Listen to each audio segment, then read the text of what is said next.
कोई भी बाधा, कोई भी मुश्किल, उसकी प्रभाव जबकि धारा बहती रहती है आ जाए तो उसके रुकने से वो रुकती नहीं, बल्कि वो क्या है, बहती जाती है। हट से अगर धारा को कोई रोकने के लिए जाए तो उसकी दुर्दशा ही होगी। जब धारा से ये प्रश्न करते तो वो कहती है कि वो अपने प्रियतम से जो है हर एक सीमा को पार करके मिलन के लिए जा रही है।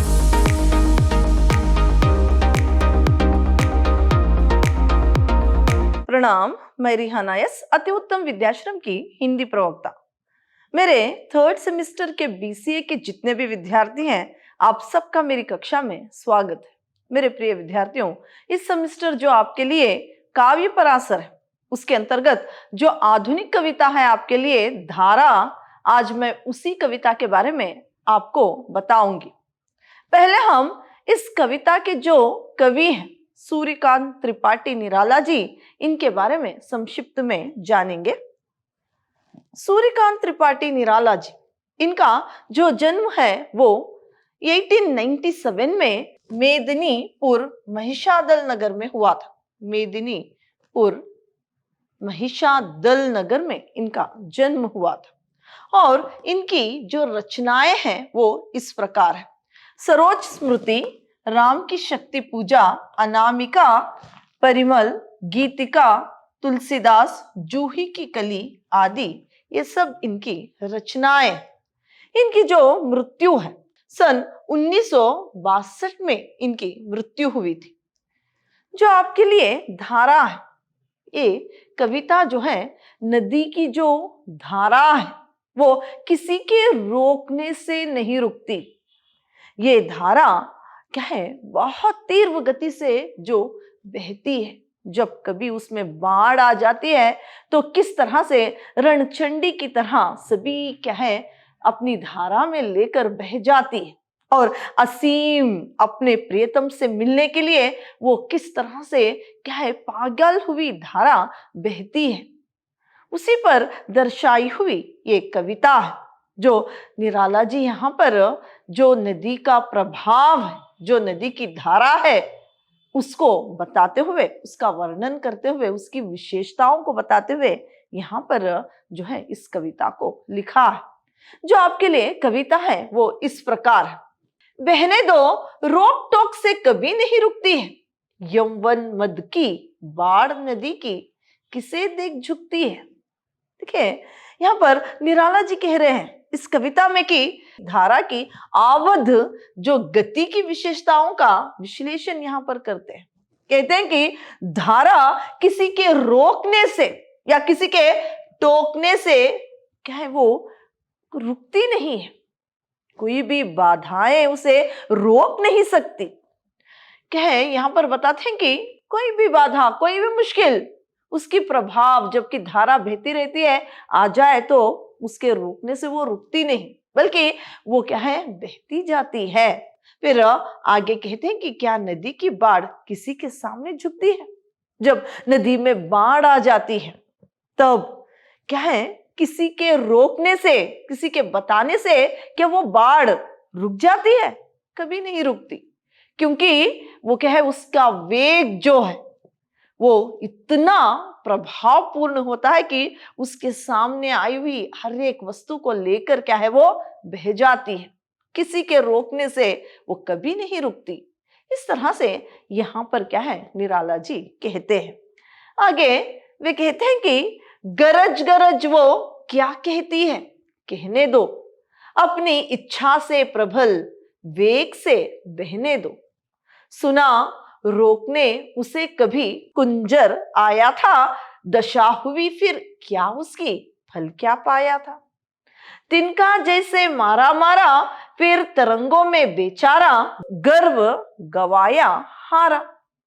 यहाँ पर फिर उस धारा की विशेषता को बताते हुए यहाँ पर कहते हैं कि क्या है गरज गरज कर उसे बहने दो, उसे रोको नहीं, बल्कि यहाँ पर बता रहे हैं कि उसकी इच्छा जो भी है उस धारा की, उसे प्रबल वेग से, जो उसकी इच्छा है प्रबल वेग से बहने के लिए उसे बहने दो।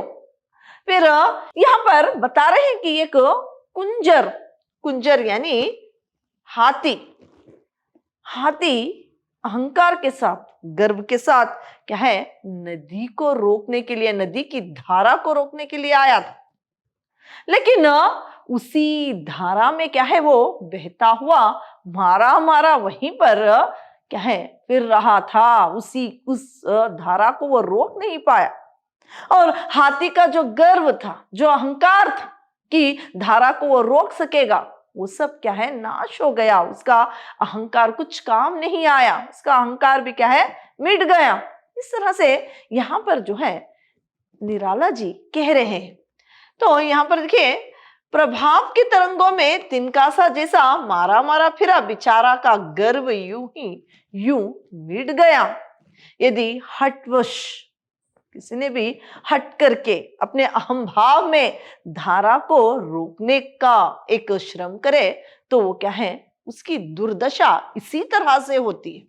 उसकी दुर्दशा, उसकी गति जो है वो इसी प्रकार होती है। धारा में बेतहाशा बहना पड़ेगा, उसे बेतहाशा बहना पड़ेगा।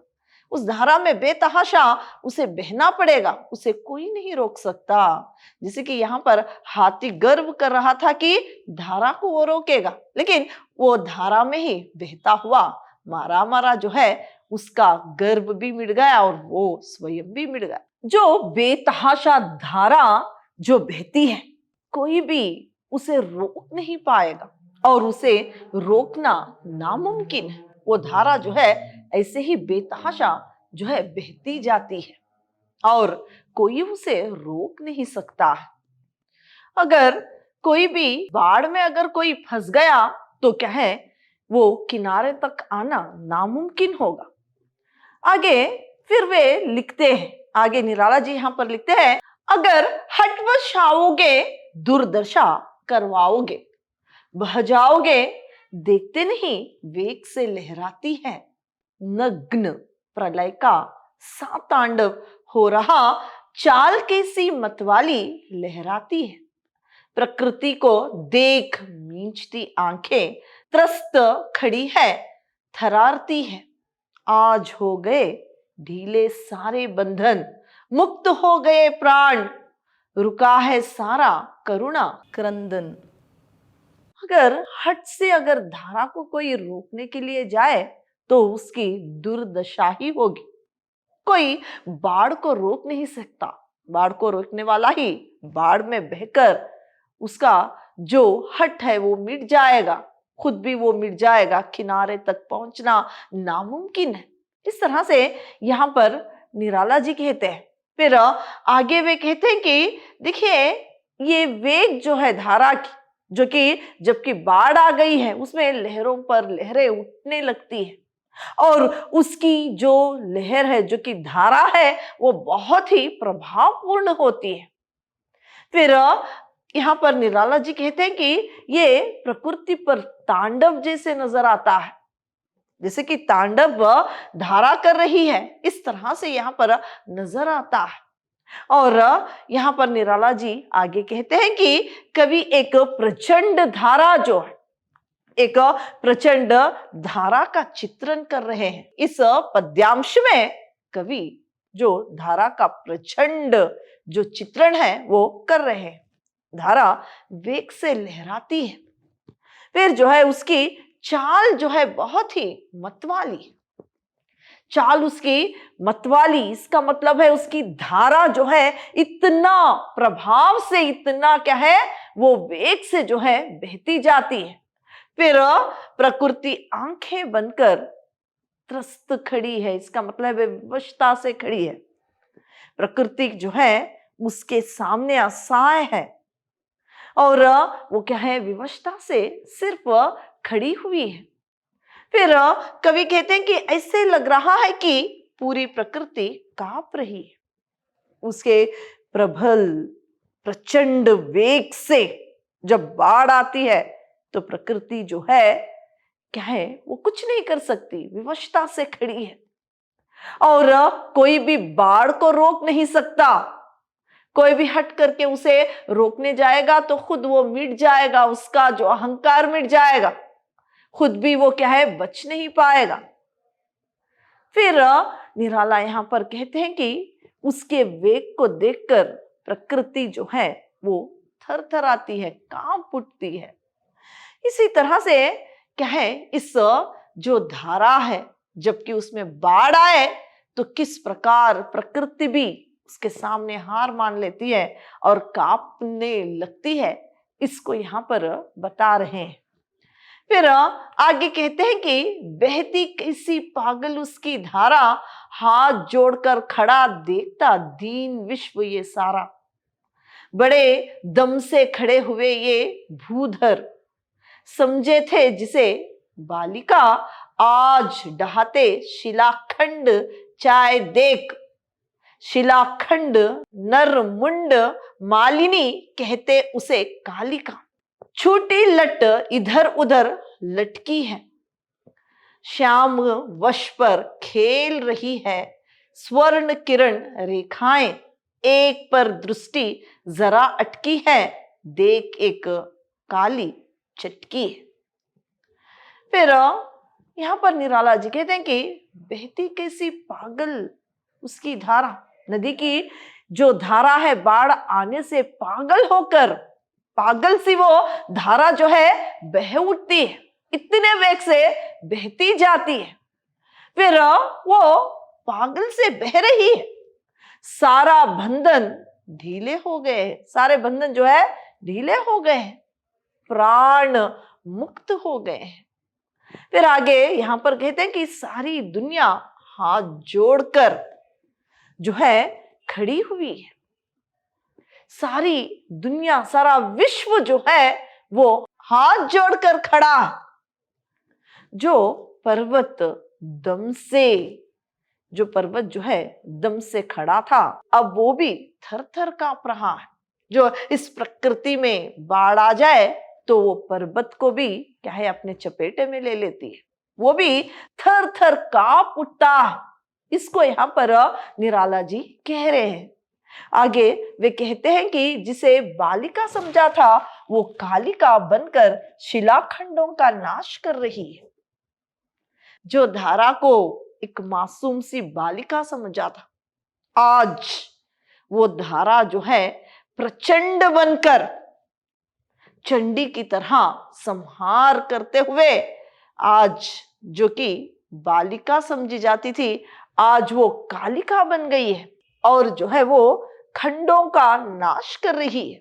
बाढ़ में जो भी आए सारा वो नाश हो जाता है, उन खंडों का भी वो नाश कर रही है। जिस प्रकार दुर्गा नरमुंडों की माला पहनती है, वैसे ही ये शिलाखंडों की माला पहनते हुए बह रही है। जिसे दुर्गा जो है नरमुंडों की माला पहनती है, उसी तरह जो धारा है वो खंडों को बहाते हुए क्या है, वो जो है शिलाखंडों को अपने चपेटे में लेकर वहां से होते हुए खंडों की, शिलाखंडों की माला पहनकर वो भी इसी वेग से बह रही है। यानी दुर्गा किस तरह से नर मुंडों की माला पहनती है, ऐसा रूप जो है धारा का बना हुआ है। ऐसा जो दुर्गा का रूप बना था, उसी क्रोध से वो क्या है बाढ़ के रूप में बह रही है और शिलाखंडों का भी वो नाश करते हुए, उनकी माला पहनते हुए बह रही है। फिर आगे कहते हैं कि यहाँ पर उसकी छूटी लटे इधर उधर लटक गई है और जो बाढ़ की धारा जो है, बाढ़ जब बहती है उसकी धारा भी क्या है वो लटों के समान यहाँ पर बताते हुए कहते हैं कि वो क्या है छुटी लटे इधर उधर वो बहने लगी है। जहां भी चाहे वो अपनी हर एक प्रकृति की हर एक खंड को अपने चपेटे में लेकर वो क्या है आगे बढ़ रही है। उसके शाम वश पर स्वर्ण किरण रेखाएं खिल रही है। ऐसा लगता है कि किसी पर उसकी नजर जरा अटक गई है, जैसे कि एक काली चटकी है। अभी उस धारा की नजर कहीं अटकी हुई, वो वहां पर जो है काली चटकी की तरह उसकी नजर जो है वो एक ही तरफ वह अटक गई है। उसको वो पाने के लिए पागल हुई बहती जा रही है, जैसे कि एक काली चटकी हो, इस तरह से उसकी नजर जहां अटकी हुई है उसे पाने के लिए बेतहाशा हर शिलाखंडों की क्या है माला पहने हुए प्रचंड वेग से और क्या है बाढ़ के रूप में वो बहती जा रही है। इसको यहां पर निराला जी इस पद्यांश में कह रहे हैं। आगे, लहरों पर लहरों का चंचल नाच, याद नहीं थी करनी उसकी जांच, अगर पूछता कोई तो वो कहती, उसी तरह हंसती पागल सी बहती, नवजीवन की प्रबल उमंग, जा रही मैं मिलने के लिए, पार कर सीमा प्रियतम असीम के संग। यहां पर फिर धारा जो है वो कह रही है, लहरों पर लहरों का चंचल नाच हो रहा है, और यदि उसकी उन्मद दशा पर कोई सवाल करता, उसे कुछ प्रश्न करता, पागल सी बहते हुए कहती कि मुझ में नवजीवन की प्रबल उमंग उमड़ आई है, मैं सीमाओं को पार करके शिलाखंडों का नाश करते हुए, उसके जो है माला पहनते हुए वो जो है सीमा को पार करके अपने असीम प्रियतम से मिलने जा रही हूं। असीम प्रियतम, यहां पर नदी का प्रियतम जो है सागर है, उसकी नजर भी सागर की ओर अटक गई है, इसीलिए पागल हुए वो जो है हर एक प्रकृति की जो भी बीच में उसके आता उस सबको नाश करते हुए, अपनी प्रचंड वेग में उसे बहाते हुए वो दौड़ी जा रही है अपने प्रियतम से मिलने के लिए। जब धारा से ये प्रश्न करते तो वो कहती है कि वो अपने प्रियतम से जो है हर एक सीमा को पार करके मिलन के लिए जा रही है। इस तरह से बाढ़ जो है सभी को, जो भी उसके चपेटे में आता है, सभी को बहाते हुए वो अपने संग लिए अपने प्रियतम सागर से मिलने के लिए चली जाती है। तो उसके संग की गहरी इच्छा से मैं बावली हो बह रही हूं। धारा से कोई सवाल करता तो वो बोलती है कि मैं जो है अपने प्रियतम से मिलने के लिए जा रही हूं, सीमाओं को पार करके। फिर वो कहती है कि उसके संग की गहरी इच्छा से मैं बावली हो बह रही हूं, उससे मिलने की जो इच्छा है इसीलिए मैं पागल होकर बावरी होकर बह रही हूं। नदी का सागर से मिलन अनिवार्य एवं सहज है। नदी जो बहती है वो सहज है, उसका मिलन जो है सागर से सहज है। फिर क्या है, ये अनिवार्य भी है, कोई भी उसे रोक नहीं सकता।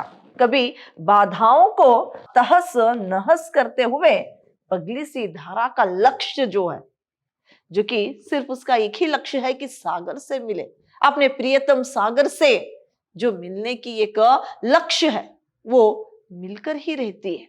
कोई उसे रोके, कोई भी उसे रोकने से वो रुकती नहीं, कोई भी उसे टोकने से वो रुकती नहीं। वो अपने प्रियतम से मिलने के लिए बावरी होकर क्या है, बाढ़ बनकर जो है बावरी होकर वो मिलन के लिए दौड़ जाती है। ये जो है अनिवार्य है, सहज है। फिर क्या है, यहाँ पर अपने प्रियतम सागर से मुलाकात, जो कि अपने पगली सी धारा का जो उसका लक्ष्य है कि अपने प्रियतम से मिले, ये सहज है। ये अनिवार्य है कि धारा सागर से मिले। ये धारा का प्रेम ही है जो कि उसे सागर की ओर खींचता है, और जब वो सागर से मिलने के लिए जाती है तो उसे कोई रोक नहीं सकता। इस तरह से धारा का जो प्रभावपूर्ण वेग है और उसे कोई रोक नहीं सकता, और ना ही उसे जो है प्रकृति जो है प्रकृति में आई हुई बाधाएं रोक सकती है, ना कोई उसे रोक सकता है। वो तो सिर्फ बावरी होकर अपने सागर से मिलने के लिए क्या है, वो दौड़ पड़ती है, और उसके चपेटे में अगर कोई भी आए तो उसे भी लेकर वो बह जाती है, उसका भी नाश हो जाता है। ये सारी बातें करते हुए यहाँ पर निराला जी ने धारा के बारे में, यानी नदी की जो धारा है, जो वेग है, उसमें निकली हुई धाराओं के बारे में जो है उसकी विशेषताओं को बताते हुए यहाँ पर इस कविता को लिखा है। अगली कक्षा में किसी और कविता के बारे में जानकारी प्राप्त करेंगे। धन्यवाद।